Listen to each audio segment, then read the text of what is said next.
I told him what I'd be speaking about, Srimad Bahagavatam. I asked him what was his favorite verse. Did he have a favorite verse? And he said one of his favorites, and I'm going to recite it to you because it was sent to me.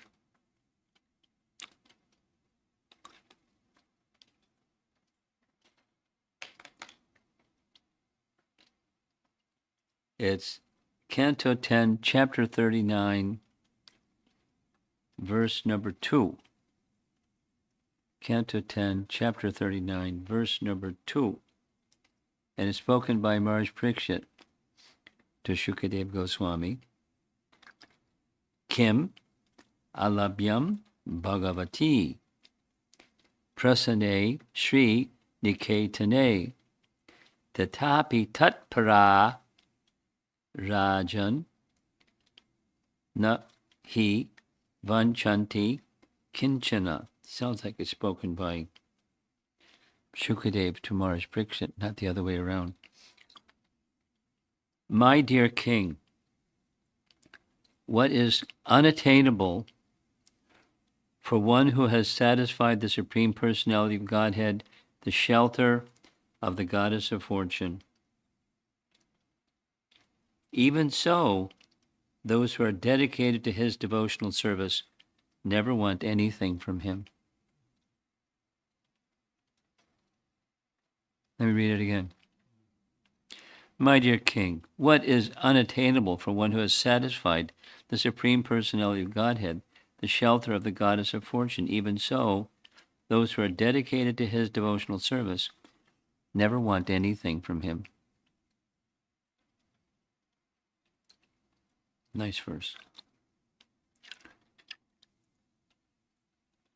So the topic that I was planning to speak on before Shruti had an early delivery for their baby was the first of a series of verses, first of a series of classes during the Memorial Day weekend. Many of the devotees here, my guess is many of the devotees here go to the Sadhu Sangha retreat. Yes? Yes. And that happens the same weekend as the Memorial Day weekend, that we've been having a festival for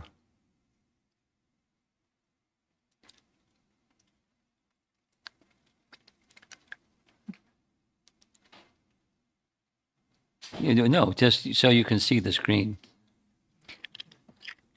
We've been having a festival for 35 plus years at our farm community in Pennsylvania. So Houston, Texas is much closer than mid-Pennsylvania. And it's a different kind of event. But my understanding is the theme for this year's Sadhu Sangha retreat was very similar, not the same, but the importance of carrying forward the legacy of Srimad Bahagavatam. Yes? Yes? My guess is that theme was inspired in part by Gopal Krishna Maharaj's recent departure, and one little Indian, or 10 little Indians, 9 little Indians, 8 little Indians, 7 little Indians, one by one, the leadership in ISKCON, current leadership will depart, and a plan of succession is needed. Not just, in the GBC position, but inspirational position, like Kadamba Swami in his departure. He wasn't a GBC, but he was an inspirational personality that moved the hearts of many people. And before him, Bhakti True Maharaj, and before him, so many others. So it's a knock on the door. And whose door is being knocked on? Everyone. Everyone that's a member of ISKCON, one of the many great contributions of Jiva Goswami was following Chaitanya Mahaprabhu, Rupa, and Sanatan, and following Rupa and Sanatan, Jiva, and following Jiva, the three that he trained to carry forward the succession, and they did. And then they in turn did, and then they in turn did. This evening, we'll be discussing at the temple the departure, disappearance day of Baladev Vidyabhusan. And Baladev Vidyabhusan was, part of that succession of Jiva Goswami, etc., etc., etc., etc. And how he became a member of this current disciplic succession is a very wonderful story. And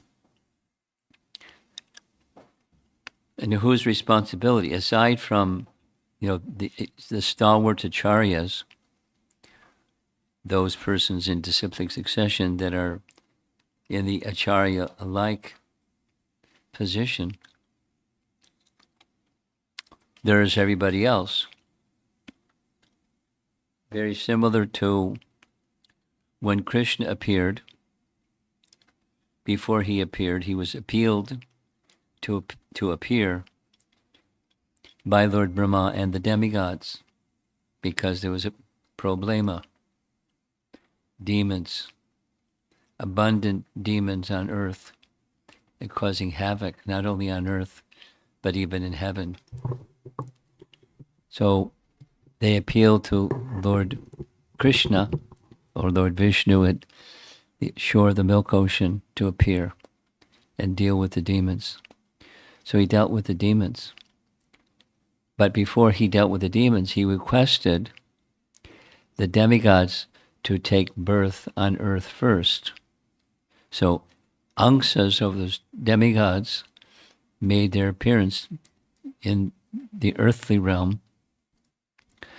And when the demons were killed and the purpose of Krishna's appearance was fulfilled, Lord Brahma came to visit Krishna, along with the demigods, in Dwarka, because in Dwarka, Krishna was staying during a particular festival. He was staying at the house of Vasudeva.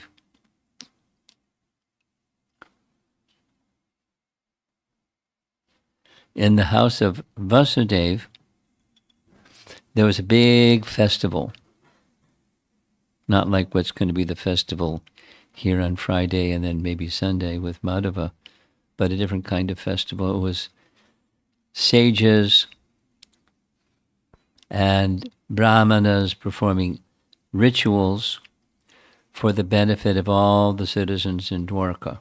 And not that Dwarka needed it, but that was their mood, taking shelter of Vedic processes under the guidance of qualified brahmanas to honor the citizens of Dwarka, not just for himself, Vasudeva, but for the citizens of Dwarka. Great personalities do like that. They do something significant or dramatic for the benefit of others. Just like that nice verse we just read from Canto 10, Chapter 36. They don't ask for anything for themselves, but for others, sure. So Vasudeva was performing a big yajna.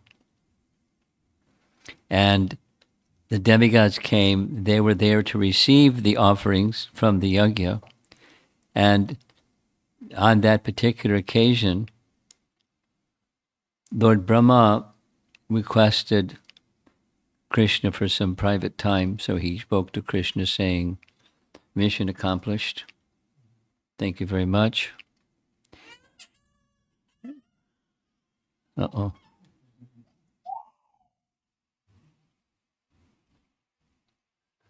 And if you so desire, you may now return to your own abode. So Krishna acknowledged, mission accomplished. And then he began to reflect. That much of the mission was accomplished, but there's another part of the mission to be fulfilled. And that is the demigods who took birth on earth, many, many.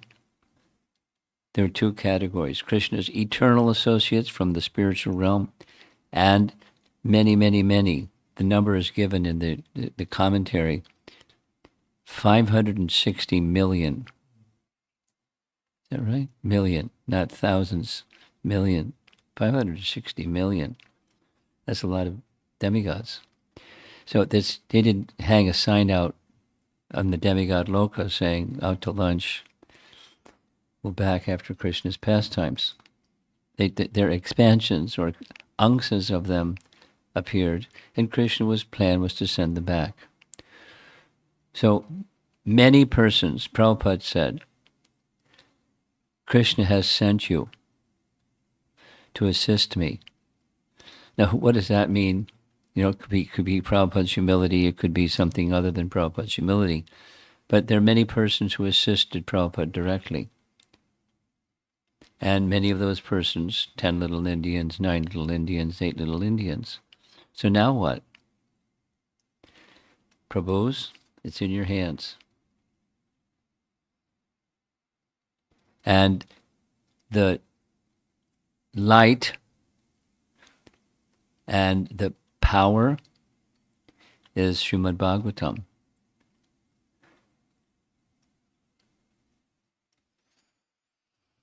Of course, there are messages of the Srimad Bahagavatam conveyed by our great acharyas, but our great acharyas are loyal, like anything, to Srimad Bahagavatam.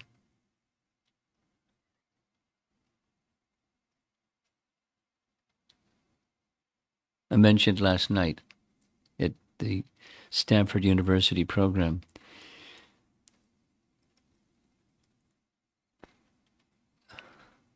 how do we know anything? So I shared it several times. Jiva Goswami wrote an explanation of how you can know anything. If you want to know the source of everything, or you want to know anything about what's from the source. If you want to know anything, you have to have proper knowledge. And there's a way to have proper knowledge, and there's a way to not have proper knowledge, guaranteed not having proper knowledge.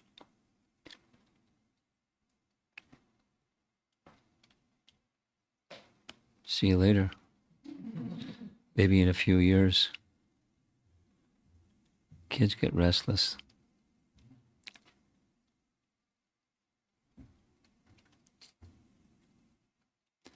So Pramanakanda from Tattva Sandarbha. And he goes through a procedure, keeping it really simple. It's very, very detailed, but imperfect senses, tendency to cheat, making mistakes. The knowledge from a defective person is going to be knowledge, defective. And inference and logic also defective. So then comes Shabda. And then there's Aparushaya Shabda. And amongst the Aparushaya Shabda, very rigorous exercise, The best of all Aparushaya Shabda Praman is Srimad Bahagavatam. That's how we can know anything. And that's how those who are in the line of carrying the mission forward need to take shelter. And then the power and the clarity and everything needed is there. Now there's access to that through the medium of the chanting of the holy name, but that's the knowledge. Shabda Praman. Aparushaya Shabda Praman. Supposing somebody chants, or supposing, because this came out 3 times last night, somebody meditates and they get an experience, something.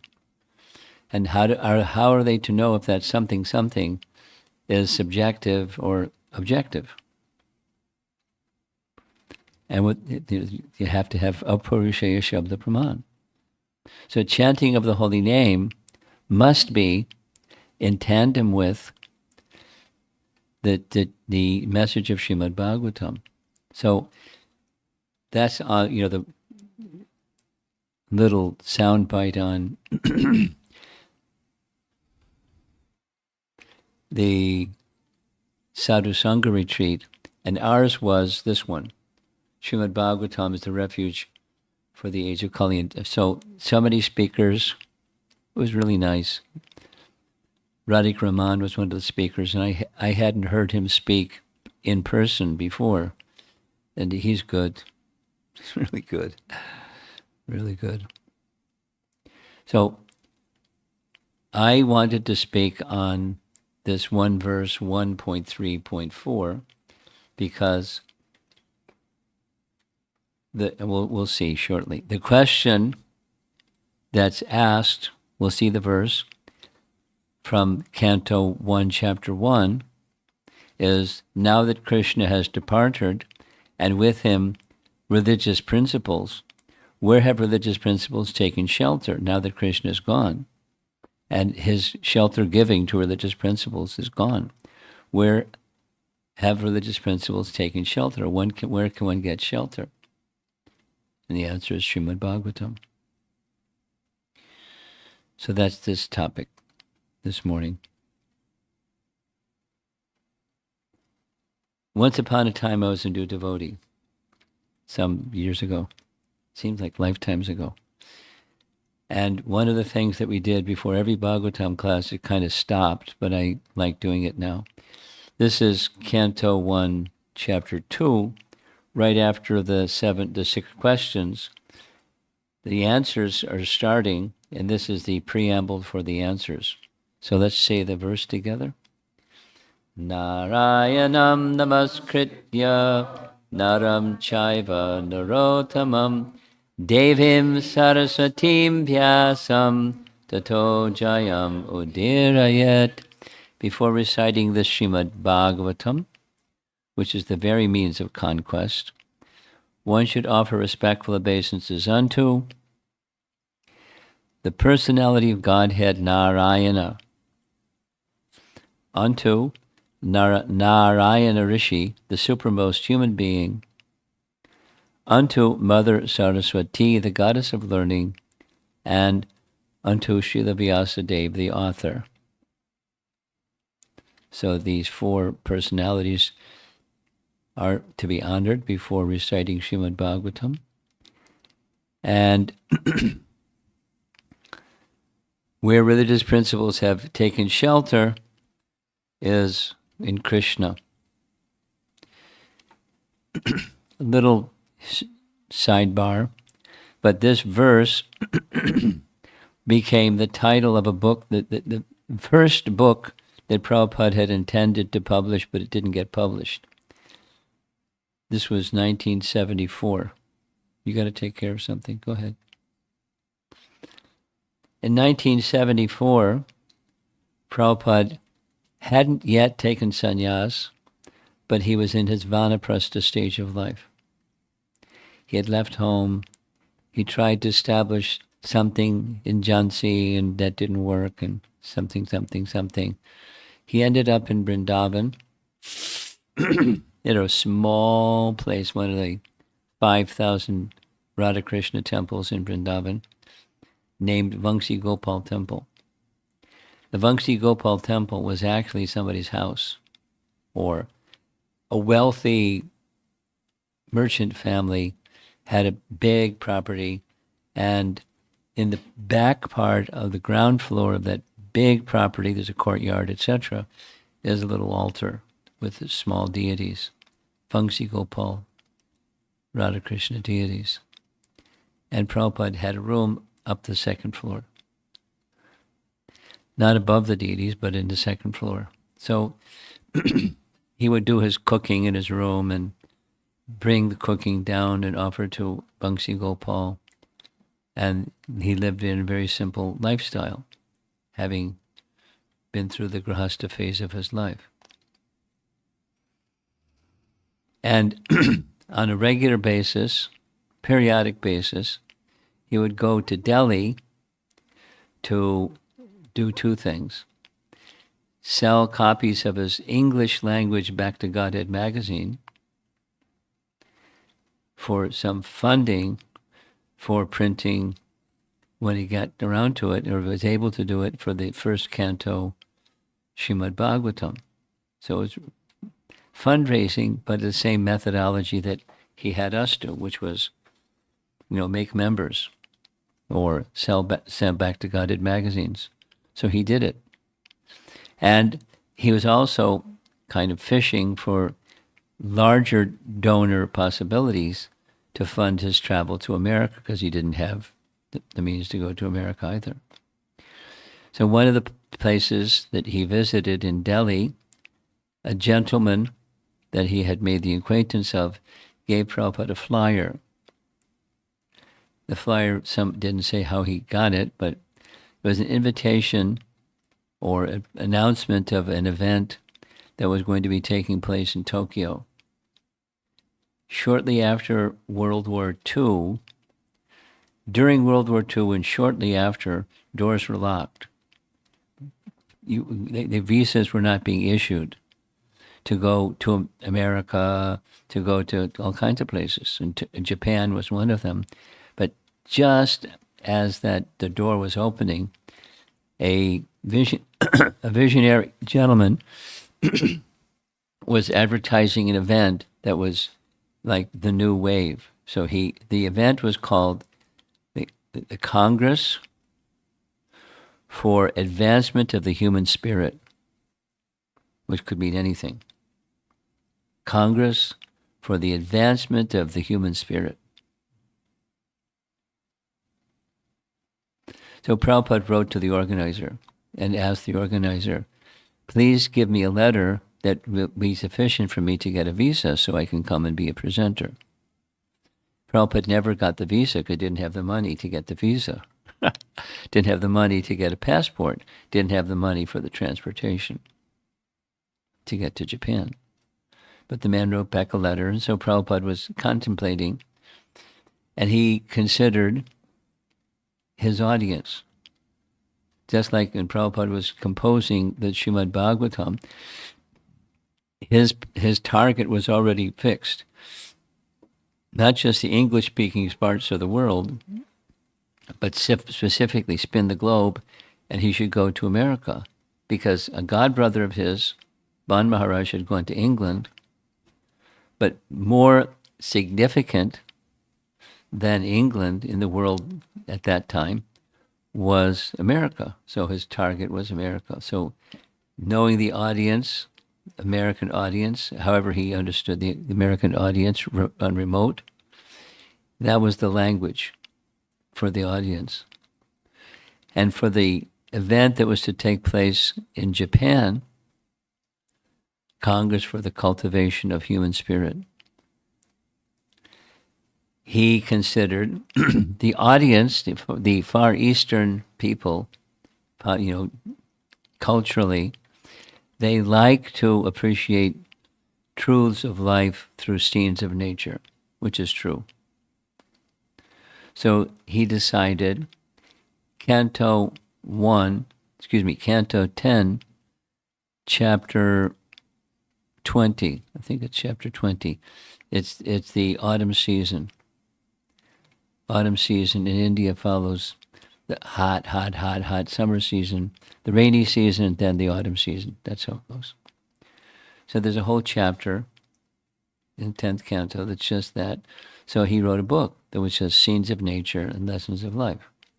And they gave it the title, Light of the Bhagavad, because it was in his heart, as our disciplic succession, this dark age of Kali will receive light so people can see what's what instead of not seeing what's what and being just remaining in darkness from the Srimad Bahagavatam. So he wanted to propagate the Bahagavatam to the American audience or the Western English-speaking audience and to the Japanese people. So light in the dark age of Kali.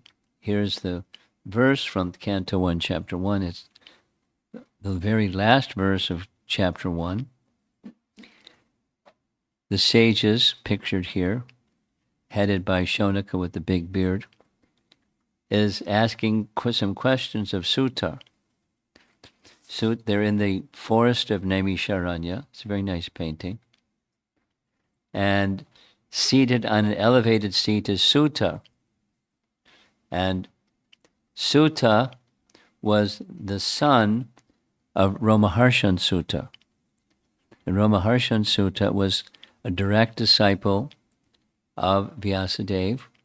And when Vyasadeva compiled the Vedas, he handed the Puranas and Itihasa section, history section, to Romaharshan Sutta. And his son was Sutta Goswami. So Sutta Goswami had trained by his father, and he was personally present when Srimad Bahagavatam was first spoken. He was in the audience. So the sages, they wanted to hear from Sutta what he had learned from Shukadeva Goswami speaking to Maharaj Pariksit. So they, represented by Shaunaka Rishi, asked 6 questions. This is the 6th of the 6 questions. Since Sri Krishna, the Absolute Truth, the Master of all mystic powers, has departed for his own abode, please tell us to whom the religious principles have now gone for shelter. Because specifically, when Krishna departed, we'll hear the verse that gives the answer, but Krishna took with him religious principles. Dharma went with Krishna. So that left the age of Kali without Dharma, or protector of Dharma, because Krishna's gone and the Dharma principles went with him. So where have religious principles taken shelter now that Krishna has departed? That's a good question.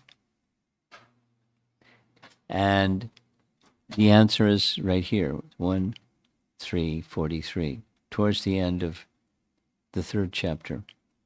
So let's say the verse together. Krishne sadamo pagate dharma jnana dibi saha kalau nashtadrisham esha puranarko dunoditaha. So Krishna is the shelter, dhamma upagate. He is the shelter of the dharmic principles that are his dharmic principles. Swa,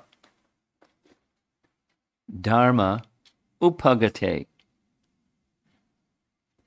And that dharma includes these 2, etc. Dharma, jnana, adi.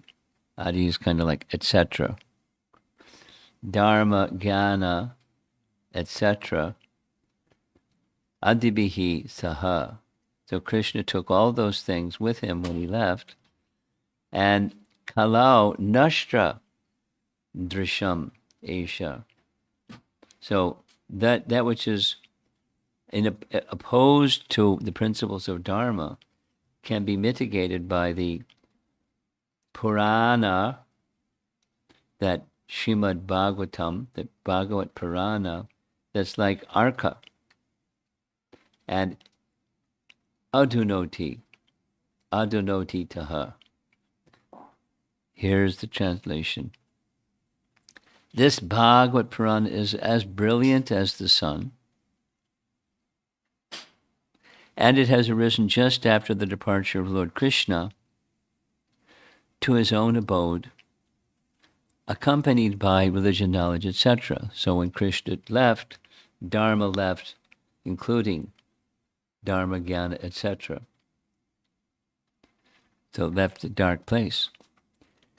Persons who have lost their vision due to the dense darkness of ignorance in this age of Kali shall get light from this Purana. It's a very important verse. It's a foundational verse for the whole of the Srimad Bahagavatam, and foundational for our acharyas to draw from the Srimad Bahagavatam that which is meant to counteract the dense darkness of ignorance in the age of Kali by propagating its message properly and giving people the opportunity widely to see what they couldn't see in darkness.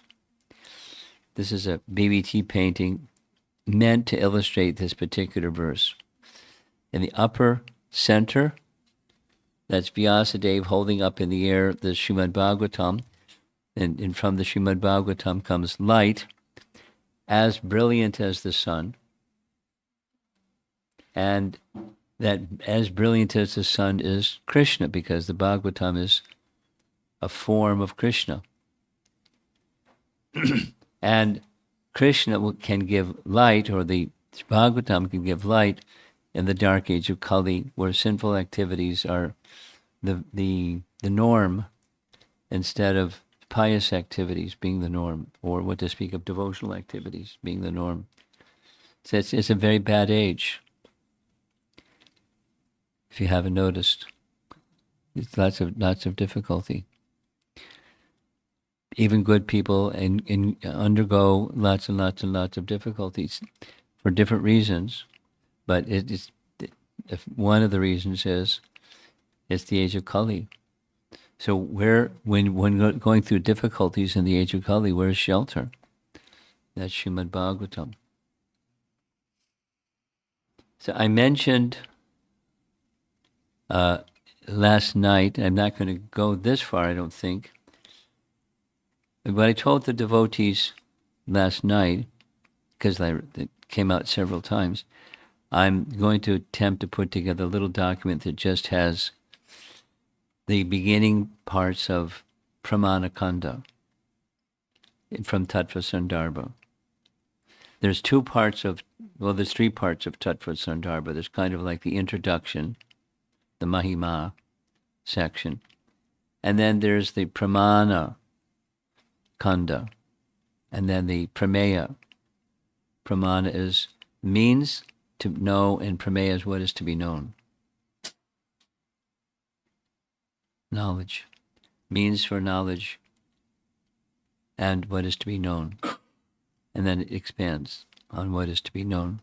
The rest of the Tattva Sandarbha and the rest of the remaining 5 Sandarbhas. So it's wonderful composition, brilliant composition. So when Jiva Goswami gets to the point where, I mentioned this already, Pratyaksha, Anuman, and Shabda. Sense perception, imperfect knowledge, because the senses are imperfect. Anuman, inference and logic, because we're imperfect, we make mistakes. What's better than those two principal means of trying to know something, sense perception or reason and logic or inference? Just like if I stop speaking, I can hear a fan. I'm not seeing the fan, but I'm hearing a sound, and I can infer there's a fan. And because it's summertime, it's probably a fan that makes things cool. It's just inference. Now, it could be something else or something else or something else, but reasonable and logical, and so that's a kind of knowing, but it's imperfect knowing. So therefore, the unfolding of Tattva Sandarbha is better is authoritative. Yes, this is my house, and yes, that's a fan, and yes, it's for cooling things. So your senses and your inference were fine, but here's the authoritative statement. Or another example. Tomorrow, I have a flight to go to Chicago. So if I want to know if the flight's on time, I don't ask the gas station attendant down the street, is the flight going to be on time? I go to the people that know. the airline representatives, is the flight going to be on time? And they can say, well, according to the schedule, it's scheduled to be on time. There may be some delay, but it's scheduled to be on time. Okay, thank you. Because they're authorities on that subject matter. And if the subject matter that one wants to know about is that which is the source of everything, then you need not just somebody that says this is the source of everything, not just that kind of sound, this person, that person, the other person, but from an infallible person. So there's Purusha, that's a human, and then there's Apurusha or Apurusheya Shabda. So when he gets to Apurusheya Shabda, that means the Vedas. And then he goes through the divisions of the Vedas. And there's some divisions of the Vedas that deal with Karma Kanda, and there's some divisions of the Vedas that deal with Upasana, with worship, and there's some portion of the Vedas that deal with the conclusion of the Upasana. And then amongst those literatures, there's a category that's superlative amongst all of them, and that's Srimad Bahagavatam. That's the exercise. So when he gets to number 20, that's called Anucheda, so it's a division within the Sandarbhas. He is speaking about the super excellence of Srimad Bahagavatam. And he makes this nice statement, makes three nice statements. One of them is on the screen. Srimad Bahagavatam, this is from Skanda Purana, but within Skanda Purana, there's a section that's nice, especially nice, Vishnu Kanda, within Skanda Purana, and is specifically there glorifying Srimad Bahagavatam. Srimad Bahagavatam and the personality of Godhead are always of the same nature, possessed of eternal existence, full knowledge, and complete bliss. So Krishna's form, Satchitananda Vigraha. And what about Srimad Bahagavatam? Is it also Satchitananda Vigraha? According to, he makes reference, according to the Padma Purana, each of the 12 cantos of Srimad Bahagavatam are indicating the body, the transcendental body of Krishna. The first two cantos are his lotus feet. Cantos 3 and 4, they're his legs and thighs, and so forth. Each of the 12 cantos of Srimad Bahagavatam represents some part of Krishna's body. 10th canto is his face. Rasa Leela is his smile on his face. That section of 10th canto. The 11th canto is his forehead, and the 12th canto is his crown. So it covers his body. The cantos of Srimad Bahagavatam are the form of Krishna. Or the form of Krishna is the 12 cantos of Srimad Bahagavatam. Either way, forwards or backwards. They're non-different. That's what Skanda Purana is saying. So when we had this discussion in Gita Nagari, a question came up. The question is, yes, Srimad Bahagavatam presents Sat, and Srimad Bahagavatam presents Chit. It certainly has abundant knowledge. Where does the Ananda feature? How to understand that better? And Bhaktisiddhanta gives the answer, not in context of this discussion, but in his own writings. He explains that the Yuga Dharma is the chanting of the holy name. However, the chanting of the holy name is meant to be accompanied by Harikatha, because just as we don't worship Krishna alone, we worship Krishna with the potencies of Krishna. Radha Krishna, Lakshmi Narayan, Sitaram. We don't worship the Lord without his potencies. So similarly, we don't worship the name without the feminine counterpart that is Harikatha, like the Vedas, that's feminine. Although what the Vedas reveal is masculine. So the feminine part, that's the benefit of hearing Harikatha, that's the female part, the Ananda aspect of Srimad Bahagavatam. Krishna Katha or Hari Katha, or the topics of Krishna in relation, side by side with the chanting of the holy name. Here's the artwork to illustrate the Padma Purana, Uttarakhanda. There's a whole section he mentions in Tattva Sandarbha. There's a whole section of Padma Purana called the Bhagavat Mahatmya section. The glories of Srimad Bahagavatam.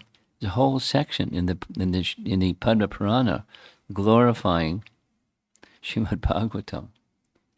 So different references are given to indicate that this Srimad Bahagavatam is not different than Krishna, and Krishna is not different than Srimad Bahagavatam.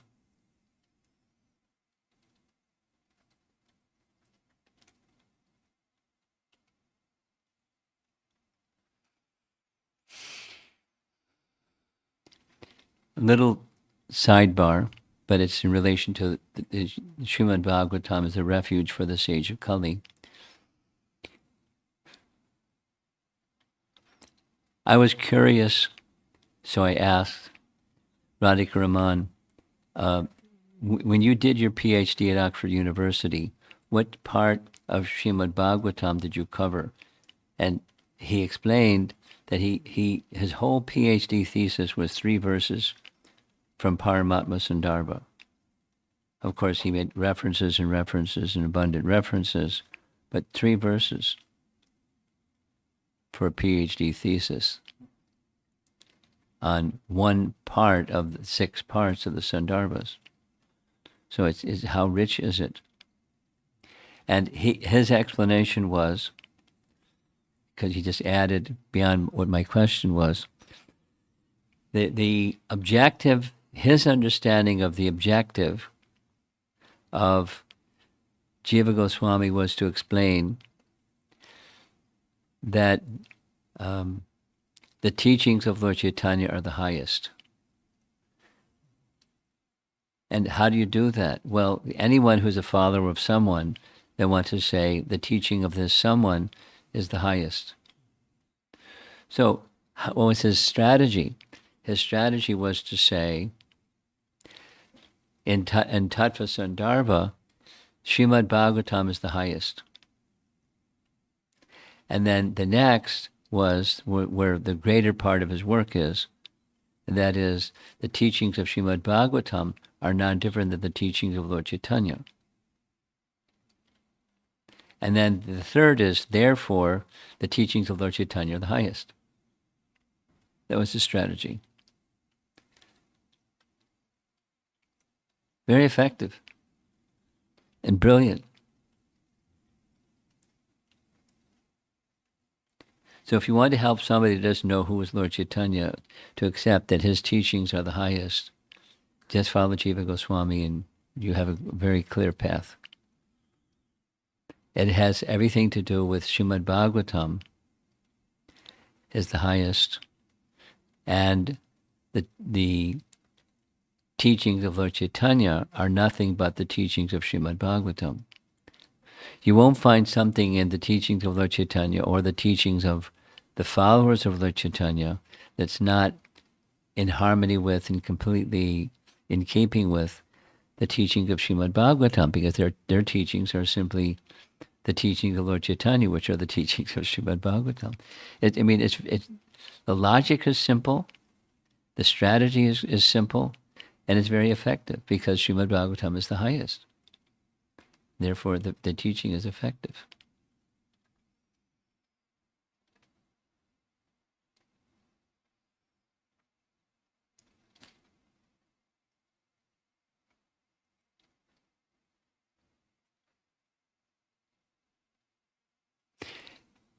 This evening, I have a plan to discuss the life of Baladev Vidyabhusan because today is his disappearance day. And he had, when he accepted the mandate from Vishwanath Chakrabarti Thakur to provide a commentary on Vedanta Sutra, even though there's already a natural commentary in Vedanta Sutra by the author himself, he prayed to Govinda. And we'll hear it this evening, but in his dream, Govinda appeared in his dream and instructed him, don't worry, I will dictate, you simply write. And because I have dictated, it's going to be infallible, and therefore people will accept it. So no worries, you just write as I dictate. So therefore, Govinda Bhasya. Now, how you can have Krishna dictate or Govinda dictate to you something? You have to have the qualification and the authorization, both. He was authorized by Vishwanath Chakrabarti Thakur, and he was there to protect and defend the honor and dignity of the Vaishnavas who were followers of Chaitanya Mahaprabhu because they were being described as being unfit. Anyway, we'll hear more this evening. But the weight of the authority of Srimad Bahagavatam carries its own weight. And one who listens through proper succession, then one can get reality. This 3 Anuchets later, he makes this declaration, very short Anuchet, uniquely very short. He quotes a reference. Without the help of Srimad Bahagavatam, other scriptures cannot accurately depict reality. Even if you have Apurusheya, Shabda, Pramana, to properly understand Apurusheya, Shabda, Pramana, you have to go to the Supreme Court, Srimad Bahagavatam. Because otherwise, even the Puranas, even the Sattvic Puranas, are not, they're less than the topmost. So to understand those other Puranas properly, they have to be in alignment with Srimad Bahagavatam. And without that alignment with Srimad Bahagavatam, the scriptures themselves, or to speak of the readers of those scriptures, cannot accurately depict reality. It's a nice point. Now that's his commentary. It's not a scriptural reference, but his explanation of how important is Srimad Bahagavatam, which is this verse. And Vishwanath Chakrabarti Thakur similarly makes statements from Bhagavatam 1.1.1, and of course from this verse itself. And in 1.1.1, this very first verse of the entire Bhagavatam, he's describing the situation when Krishna was going to leave. Krishna appeared, he stayed for 125 years, time to leave. And when it was time to leave, there was no stopping him. He arranged for the demigods to return to those demigod positions. He arranged through Daruka for his eternal associates that were still, like Vasudeva, still in Dwaraka, to return to the Vaikuntha realm. He arranged for Balaram to return to the spiritual realm. And there he was, ready to depart. And he told Daruka, go back. Because Daruka was the chariot driver, like Uddhava, very intimate chariot driver and the person being driven. He knows his man. He knows the person who he's serving. Uddhava, even more so. So Dwarka understood intuitively Krishna's shortly going to depart. All the signs were there without listing them again. So he came before Krishna, crestfallen. Similar to Uddhava. Uddhava asked, "You're going to depart, take me with you. Don't leave me alone." Krishna said, "I have some service for you. And then later you can come to me." And he had some service for Dwarka. Dwarka wanted to go also. He informed Dwarka, "I'm going to leave. And here's some service. I want you immediately get on that chariot, go back to Dwarka, and inform the citizens in Dwarka that are still there, because the 560 million had already been annihilated. They annihilated themselves at Prabhas. Go back, and for those that are still there, tell them, shortly after I leave, Kali Yuga will begin. And one of the things that's going to happen, even before Kali Yuga begins, is the whole of Dwarka is going to sink back into the sea. So everyone will drown. The palaces and the whole shebang. It's going to be gone. So they should leave immediately. And the queens should be taken under the care of Arjuna, because at that time Arjuna was in Dwarka. Under the care of Arjuna, they should be taken to Hastinapur, where they can be protected. So that's what happened. So Dwarka, there's a verse where Jiva Goswami is quoting Dwarka, it's similarly comparing the Bhagavatam to the moon and Krishna to be, Bhagavatam like the sun and Krishna to be like the sun. This metaphor, poetic metaphor. Just as on a moonless night, people are merged into darkness and cannot find their way. Now that I have lost sight of your lotus feet, my Lord, I have lost my vision and am wandering blindly in darkness. I cannot tell my direction, nor can I find any peace. So Krishna hasn't left yet, but he is describing as if Krishna has already left, because 1 foot out the door. And he knows it. Krishna confirmed it. And so he's feeling that this Bhagavatam is like the sun. Same as the Canto 1, Chapter 3 verse. Way over here in Canto 11, Chapter 30. Dwarka is confirming Krishna is like the sun. And the absence of the sun is complete darkness. So how, in this age of darkness, the age of Kali, how are people to get light? And there's one more reference, and then I'm going to end. The one more reference is, again, speaking of Krishna and Krishna's words to be like the sun. Krishna and Krishna's words to be like the sun, because the sun gives shelter and drives away darkness. So the Bhagavatam gives shelter and drives away darkness.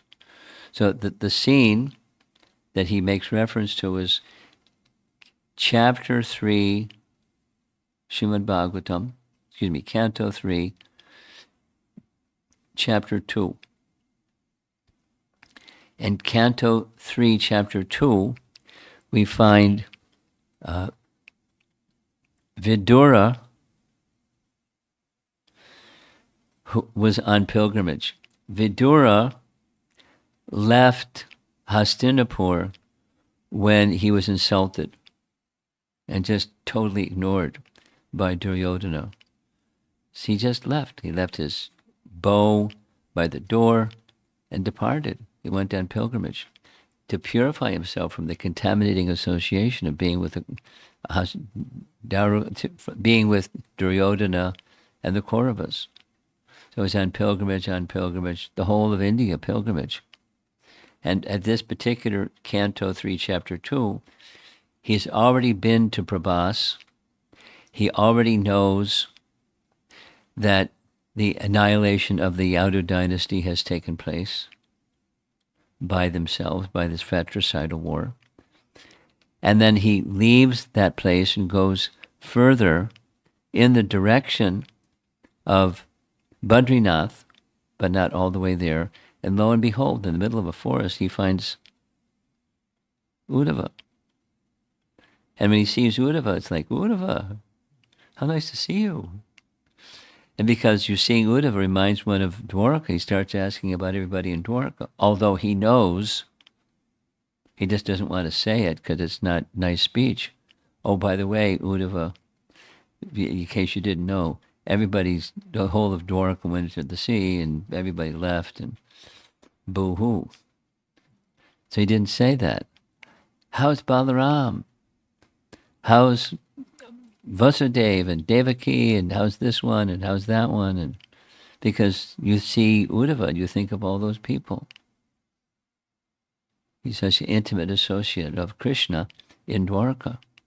So he finishes all those questions, and it starts with just a 2-verse response. And here's the first of those 2-verse responses.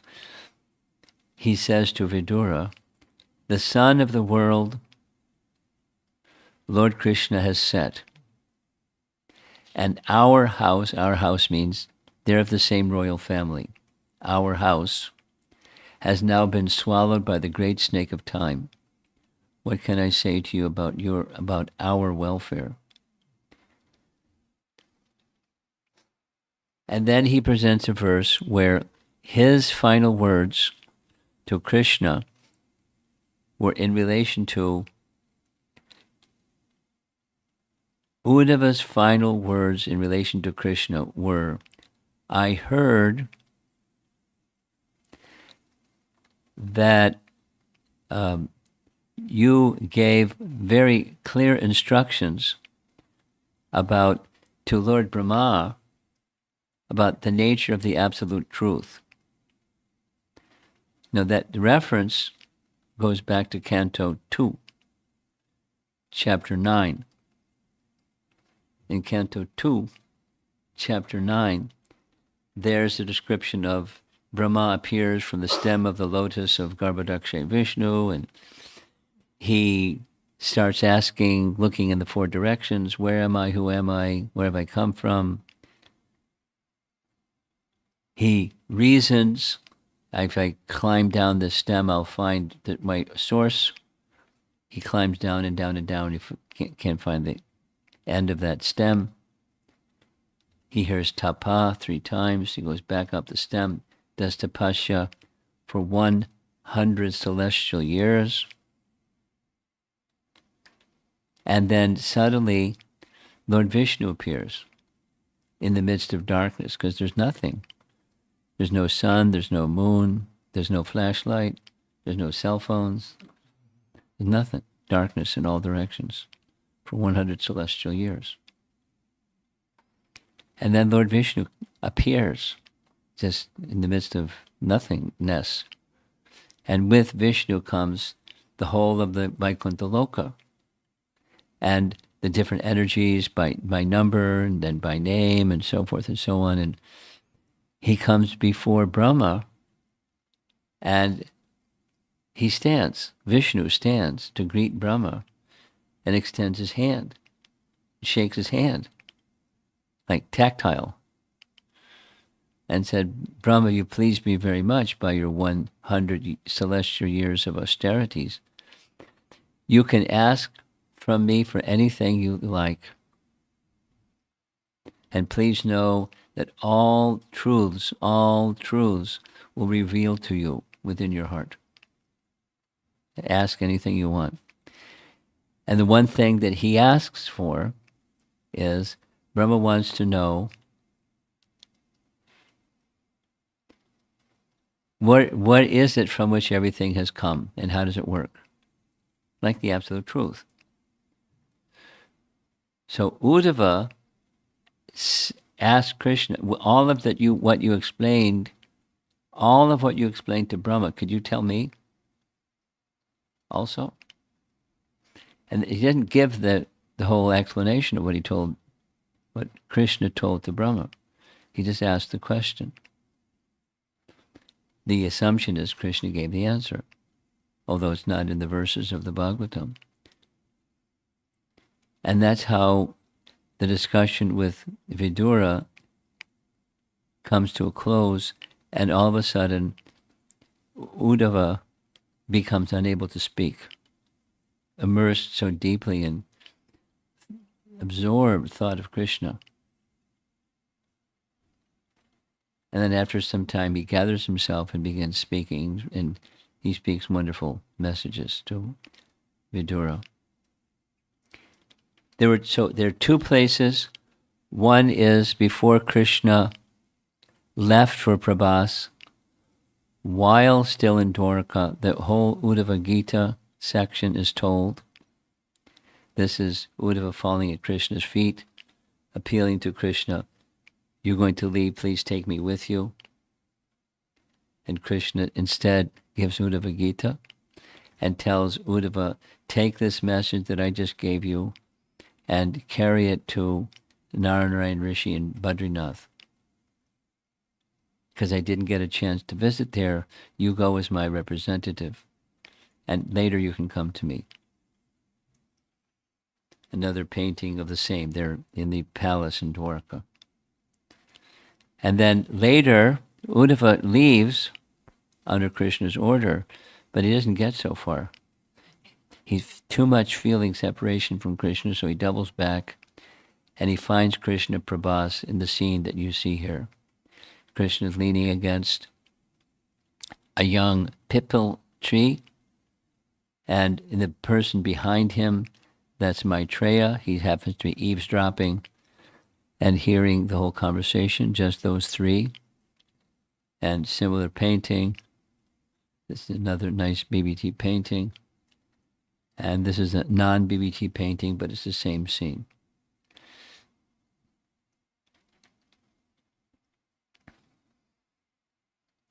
And that's the final words that Krishna spoke. And then he again sent Uddhava, as I told you before, now please do it this time. Go to the abode of Narayana Rishi in Badrinath, and all that you've heard from me, both in Dwarka and here in Prabhas, relay all of that to Narayana Rishi and the sages there. So he does. So, by the way, I've never been to Badrinath before, but years ago, Bhakti Chaitanya Maharaj was very kind. He's always very kind. And we would conduct yatras in Vrindavan. He loved Vrindavan. And he speaks very simply and very charmingly, and he's like a human glubjaman. He's very soft and sweet. Just bump into him, you've got juice all over you. So he told me years ago, someday during this lifetime, you got to go to Badrinath. He said it really firmly. He didn't like suggest, he told me. So I said, "Will you come with me?" He said, "Definitely." So his health is a wreck. I mean, without going into detail, his health is a wreck, but he's going to come anyways. So this year, in September, we're going to Badrinath together. And he's got, this and that and the other thing, life support symptoms, so he can maintain his existence, and he's coming. Somehow, I hope he doesn't have some medical emergency, but he's coming.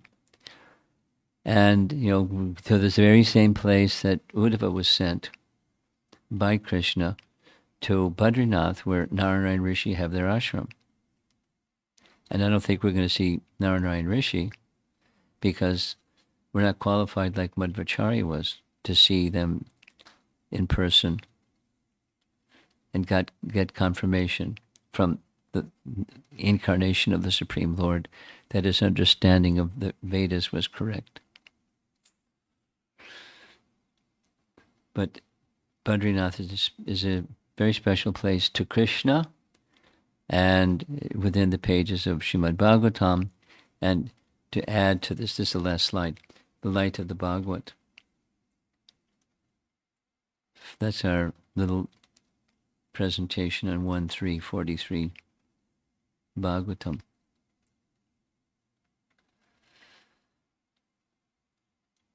Krishna Krishna. Any discussion? Yeah.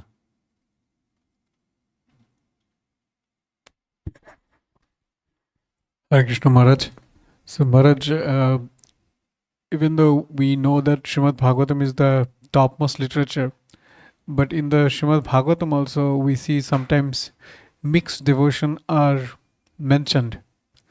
In the Dhruva Maharaja pastimes, Mother Aditi's pastimes, and Gajendra's pastimes, we see there is a mixed type of devotion that they have some ulterior motive, but they are taking shelter of the Supreme Lord. But in contrast to that, Sri Chaitanya Charitamrita, we see only the devotion which is in the unadulterated level, like it's without any external motive. Well, wait a minute. I don't buy it. Amoga. Yes, Maharaj. And and other personalities, Prakashananda Saraswati and so forth. There's other persons that have so it's a compare and contrast. And the nature of the personality of Godhead is he's very kind. When there's willingness, he'll lift that person, but not against their will. So in that regard, like mixed devotion is also devotion, but it Of will course. be gradual. Yeah. What are we? Yes, Maharaj. Yeah, correct, Maharaj. And so we can be more or less, but we're mixed.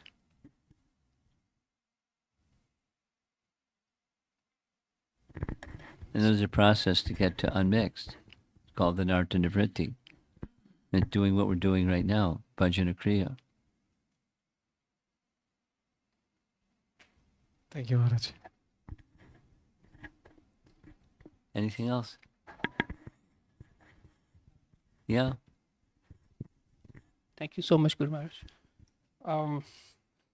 So you established that Bhagavatam is the light that we can see the reality in the age of Kali.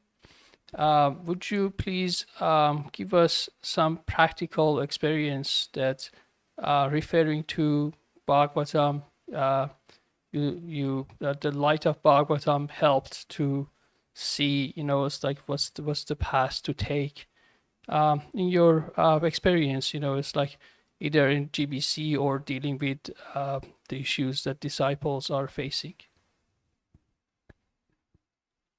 You're asking my personal realizations or experience that verify to me subjectively that Bhagavatam is the highest source of knowledge. Is that what you're asking? Bhagavatam is what separates illusion from reality, so you can see through the thickness of darkness of Kali. Time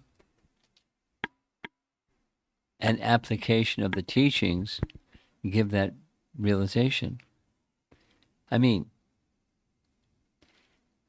so some subjective experiences, that's what you're looking for.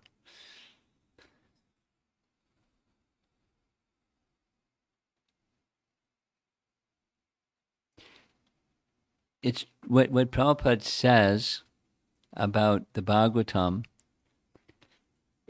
one can experiment with. And for example, ask somebody, tell me what you know about God. And it's a short conversation.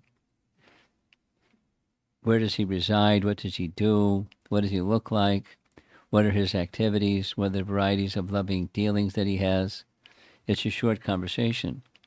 Because it's just not, they have faith and they have some teachings, according to that faith, in the existence of a supreme authority, Lord God Almighty.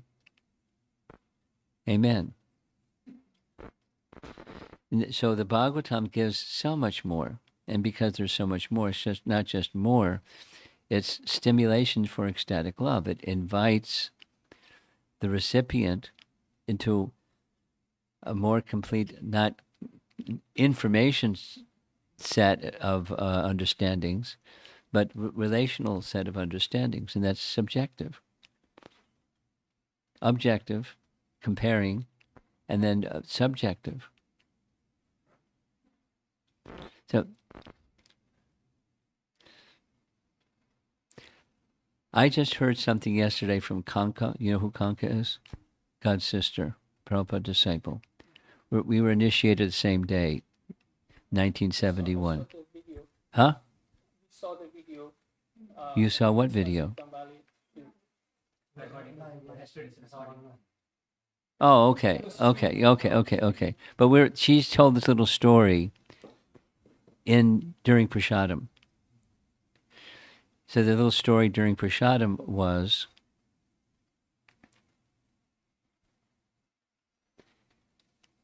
I forget who she said the distributor was. I have a bad memory. I could ask her. One devotee saw Elvis Presley in an airport.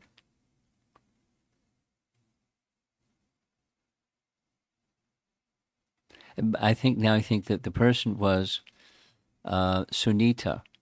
Sunita is another God's sister.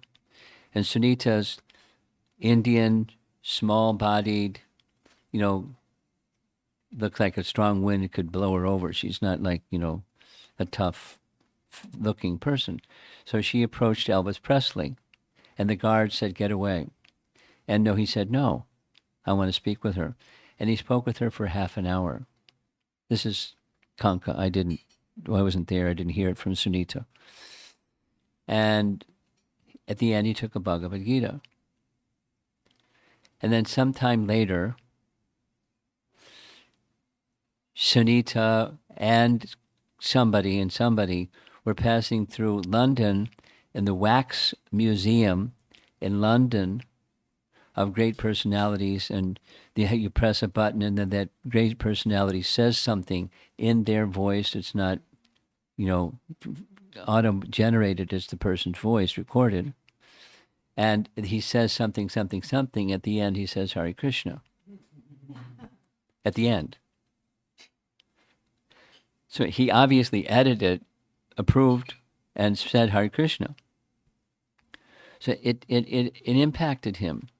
Now, the history of, according to what I was told yesterday, he was a religious person from childhood, and he had liking for the Bible and da-da-da-da-da-da-da.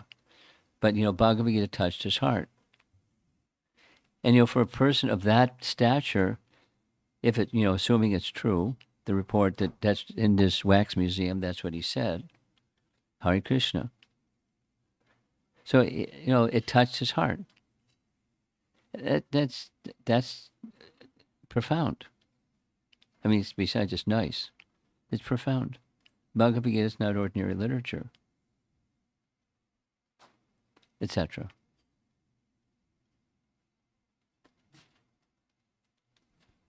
Anything else? Oh, behind you.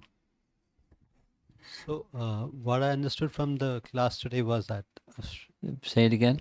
From the class I understood, is it correct that the Govinda Bhashya is the most important commentary on Srimad Bahagavatam? No. Govinda Bhashya is a commentary on Vedanta Sutra. Okay. And Vedanta Sutra is a commentary on Srimad Bahagavatam. So they match, but it's not explicitly a commentary on Srimad Bahagavatam. Okay, so then my question is, why the other three remaining bona fide sampradayas, why don't they accept Govinda Bhashya and accept that Srimad Bhagavatam is the topmost scripture? Because everybody... Well, if they've got different opinions. They welcome to reality. People have different opinions, and they draw their authority for those different opinions on different sources. Now, where's the authority from which Baladev drew his authority? Govinda. Govinda spoke to him.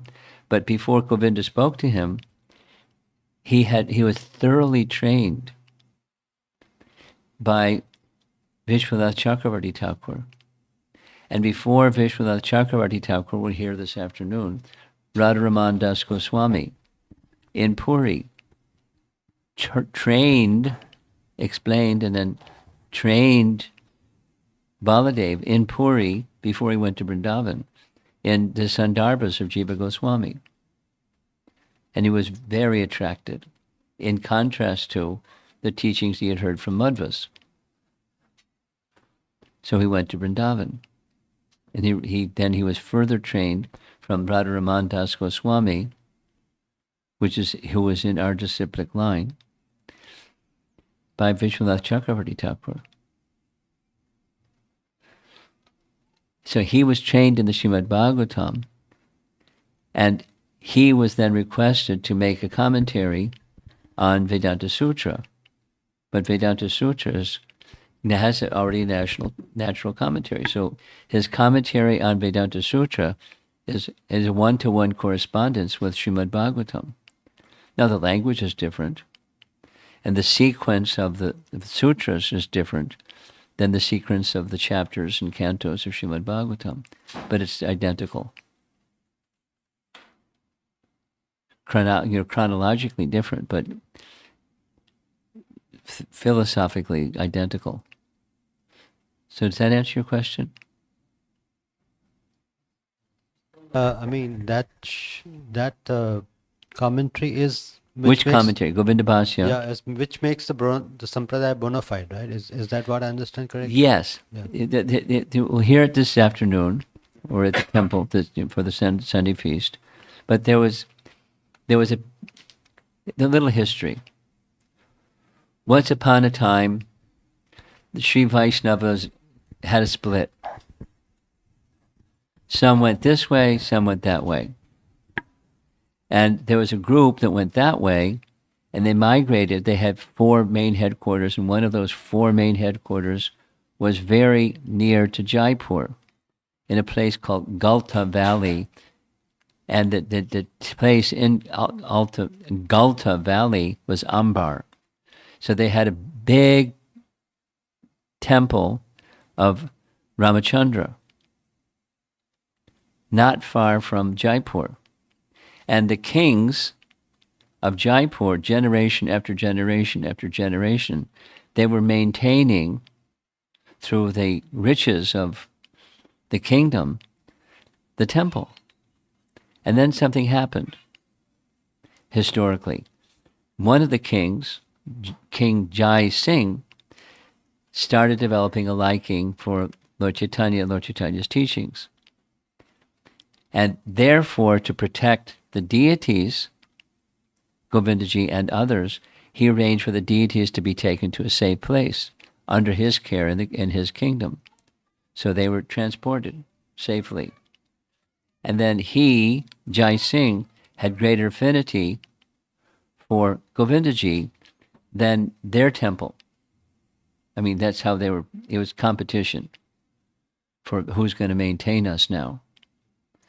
And so they, the Ramanadis, the followers of Sri Vaishnavism, took objection to the Gaudiyas worshipping Govindaji, saying this and that and the other thing. First of all, we those that understand what's what, can't accept you are a bona fide tradition without a commentary on Vedanta Sutra. So that they stuck out their tongue and said, you have to give up your worship of Govinda and turn it over to us, because we have a commentary on Vedanta Sutra, you guys don't. And there were other things, worshipping Radha. Whoever heard of that? Radha, by the side of Govinda. No one has heard of that. Forget it, guys. Remove Radha and turn the worship over to us. Thank you very much. So these are elevated brahmanas instructing King Jai Singh what to do and what not to do.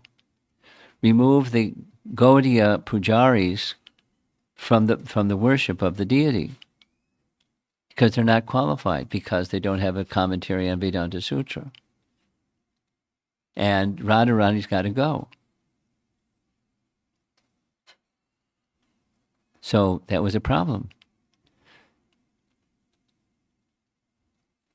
You understand? Okay. And then the sequence of events happened after that. We'll hear about it more. You can hear it again. You have more? You're pondering. I thought so. Friends he's from Madhva Sampradaya now. He was asking me. He was saying that Who? one of your friends, a You devotee, a friend of yours. yeah, a devotee friend. He was saying that Srimad Bhagavatam is also not bona fide, and Okay. I mean, I they've just- got an opinion. yeah, that was his opinion. But you know what is bona fide according to this Madhva follower? And you'll find many of the other authorities point to Srimad Bahagavatam and saying that's the emperor. We're kings, and he's the emperor. Or she. The Srimad Bahagavatam. Okay. And there's many, not just one. Amongst the Puranas that point to the Bhagavatam is the primary evidence. So he can say, that's okay, yeah, that's okay. But we don't have to accept what he says. He can say, we don't accept, okay. Yeah. But one who was initiated in Madhva's line, namely Baladev, accepts the Srimad Bhagavatam as the topmost literature. He, Baladev, gave commentary on Tattva Sandarbha. So, you know, he's from your line, sir.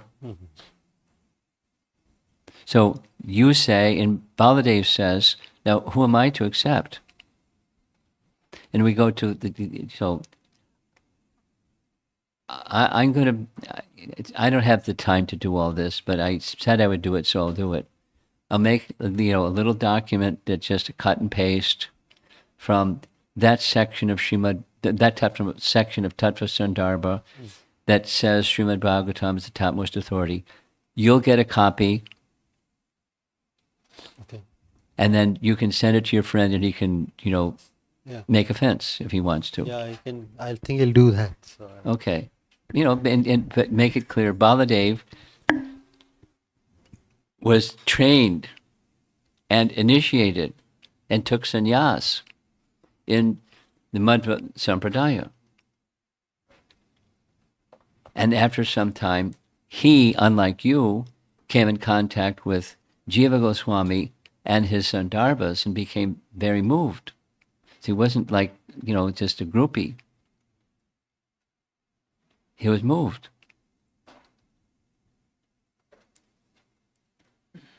I'll provide one more article. It's an article by Dayananda and Nandarani. Dayananda is a Prabhupada disciple. Nandarani is a Satsvarupa Maharaj disciple.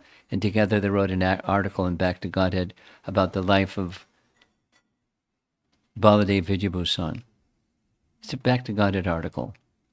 And there are different accounts of the history that differ a little bit from their account, which is okay. But, the back and forth with the Madhvas in Galta Valley and Baladev, how can we accept you as authority and how can we accept Srimad Bhagavatam? So there's some back and forth. And it's right in his Sri Bhasya, Govinda Bhasya. And he cites where in Govinda Bhasya he addresses the question of worship of Radha by the side of Krishna.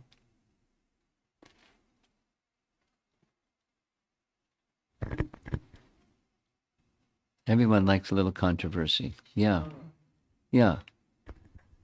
Is it okay if I add a little bit, Maharaj? Sure. So when he said that Bhagavatam is not bona fide, well, let me complete.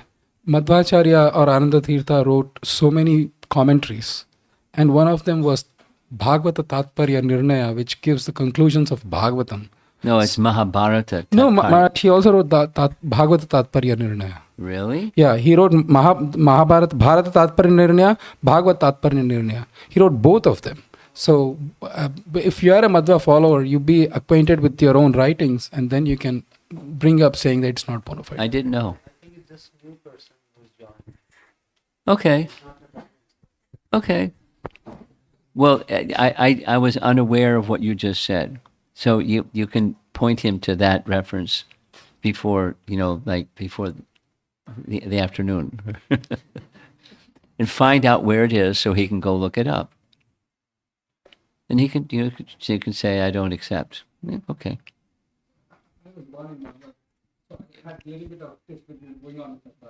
Ah.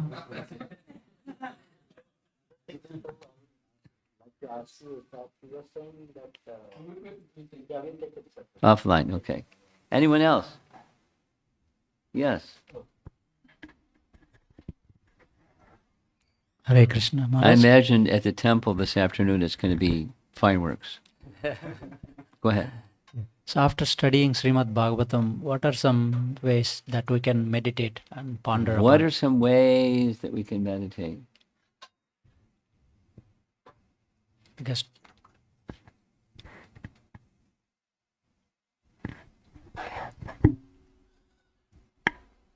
Nashtaprayeshu abhadreshu nityam bhagavata sevaya bhagavati uttamashloke bhaktir bhavati naishtuki. You know the verse? 1 to 18. 1 to 18. And the nityam bhagavata sevaya. So serve the book and serve the person. And serve the book is hear it regularly. Nityam means always, but so the softer is regularly. Always, regularly, every day, every day, every day, every day. And then those things that you hear every day, then you try to apply them or live by them. And that's how you can render service. Is that all right? Very good. Okay. Srila Prabhupada ki, Grantaraj Srimad Bhagavatam ki, Gaur Premanandi.